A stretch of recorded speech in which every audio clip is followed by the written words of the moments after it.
धर्म ऐसा बना जो विधाता लिखा, वो तो कटता नहीं चाहे सच्चा पुजारी। ये समाज जलती बुझती है सबके लिए, चाहे धनवान हो चाहे कोई भिखारी।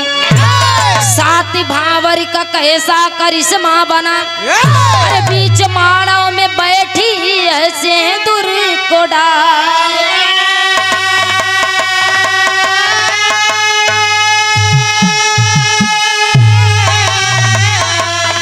एक भाई बहन का हुआ प्रेम जबू, अरे बन के दुल्हन वो आई है मैं के मझारी।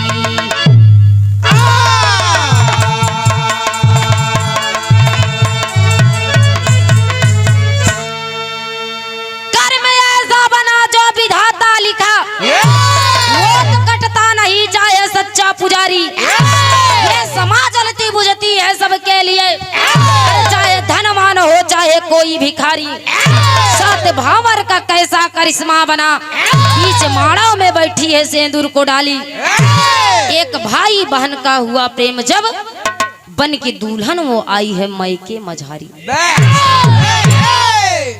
बिरहा हमके आशा ना पूरा विश्वास बा, जे बिरहा के सुनत होई उ बिरहा के समझी। हमके आशा ना पूरा विश्वास बा कहानी आप लोगन के जरूर समझ में आई। एक लाइन कवि जी कव्वाली के टुकड़ा डालत है बिरहा में कैसे।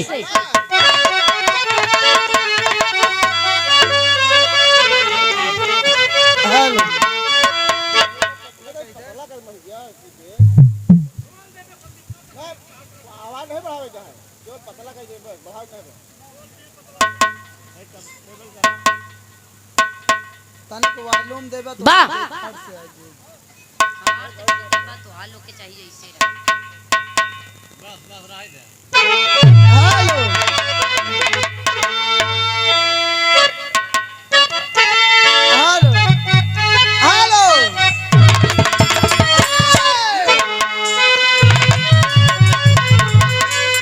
ये कव्वाली का टुकड़ा बा तो काबे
बड़ी मार्मिक लिखत है कैसे।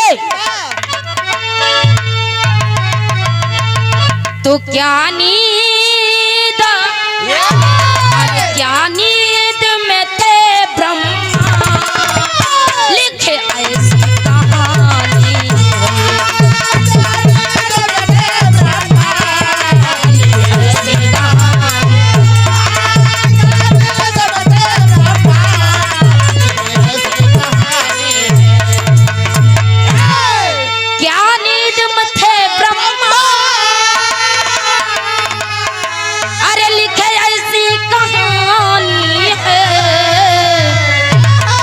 एक भाई, अरे एक भाई बना प्रेमी, संग पहना दीवानी। संग पहना दीवानी,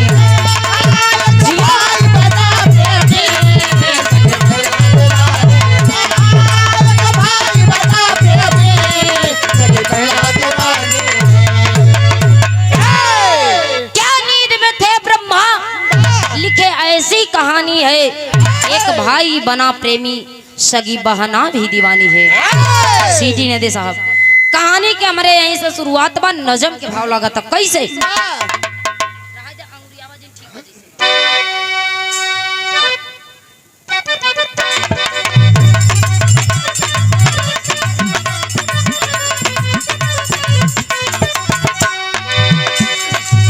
एक थी बुढ़िया है राम,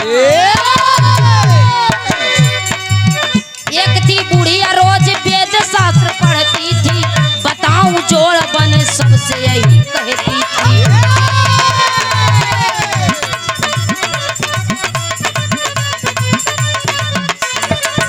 उसी नगर में राजा वीर भान बतलाऊं, उसी नगर में राजा वीर भान बतलाऊं, एक था लड़का लड़की बीच सभा में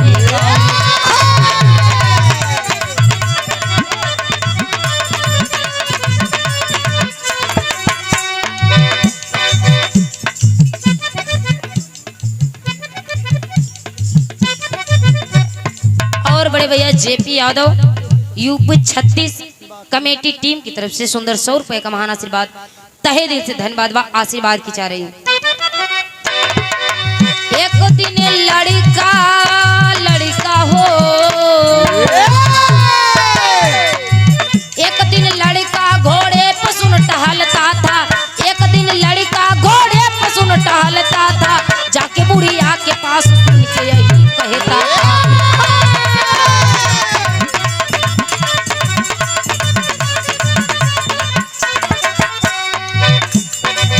कहा बुढ़िया से मेरी बात एक बता दीजिए, कहा बुढ़िया से मेरी बात एक बता दीजिए, ये तो देखो नसीब पर दया कीजिए, ये तो देखो नसीब पर दया कीजिए।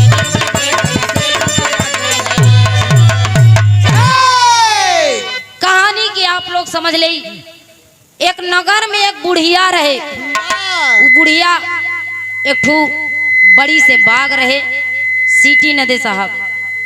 बुढ़िया वो बाग में बैठ के सिर्फ ये नाम के नाम जपत रही कि इनकर जोड़ा इनके साथे, इनकर जोड़ा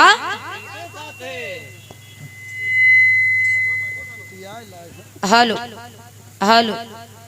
बुढ़िया ये जोड़ा लगावत रही कि इनकर जोड़ा इनके साथे, इनकर जोड़ा इनके साथे।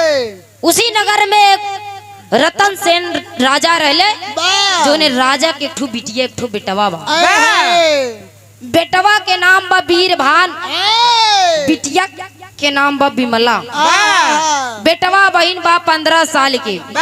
घूमत घूमत जब गाँव उस जंगल में गया वो, तो जाके बुढ़िया के पास कहने लगा कि रे बुढ़िया, तू यहाँ क्या कर रही है। इतनी बात जब बुढ़िया माता हाथ जोड़ने कही कि बेटवा यहाँ हम कुछो नहीं करत है, तुहार सब चीज एकदम ढील हो गया का जान ला। हेलो कोरस को देखो। हेलो बुढ़िया कहने लगी कि बेटा हम यहाँ कुछ नहीं कर रहे हैं, यहाँ यही कह रहे हैं कि इनकर जोड़ा इनके साथ है, इनकर जोड़ा इनके साथ है। डांट कर कहने लगा कुंवर सेन कि रे बुढ़िया, हमारे नगर में आकर तू दुनिया भर के जोड़ा गिनावत है, तनिका हमार जोड़ा बता दे, हमार जोड़ा केकरे संग लागी। बुढ़िया बतावत दिया कि तुहार जोड़ा केकरे संग लागी, बिरहा में टेरी के भाव बा। इतना बढ़िया बाजत रहा, हम कहत रहे तो का अंगुरियावा जी, हम सब जाना थे ना। हेलो हारमोनियम के तनी आवाज देखिए। हेलो हेलो ठीक है।